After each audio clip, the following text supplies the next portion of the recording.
بسم اللہ الرحمن الرحیم۔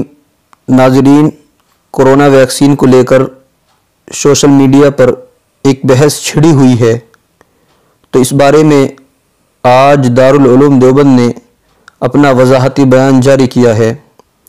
کورونا ویکسین کے سلسلے میں وضاحتی بیان۔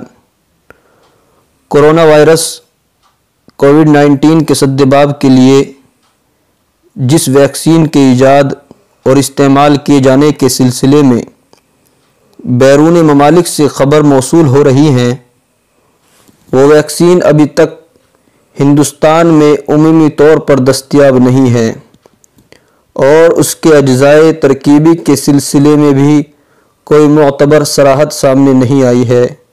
اس لیے اس ویکسین کے خلاف کوئی بیان یا فتویٰ دینا قبل از وقت ہے، یعنی وقت سے پہلے ہے، لیکن دارالعلوم دیوبند کی طرف منسوب کرتے ہوئے کورونا ویکسین کا استعمال حرام ہونے سے متعلق ایک فرضی فتویٰ میڈیا میں موضوع بحث بنا ہوا ہے۔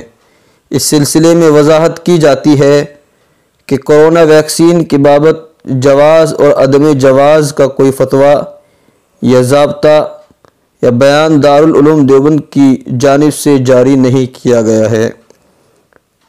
مولانا مفتی ابوالقاسم نعمانی محتمم دارالعلوم دیوبند نے یہ وضاحتی بیان جاری کیا ہے، لہٰذا یہ ایک جھوٹ پھیلایا جا رہا ہے کہ دارالعلوم دیوبند نے فتویٰ جاری کیا ہے، لہٰذا ایسی چیزوں سے بچا جائے اور اس کو زیادہ سے زیادہ شیئر کیا جائے تاکہ لوگوں کو صحیح حقیقت معلوم ہو سکے۔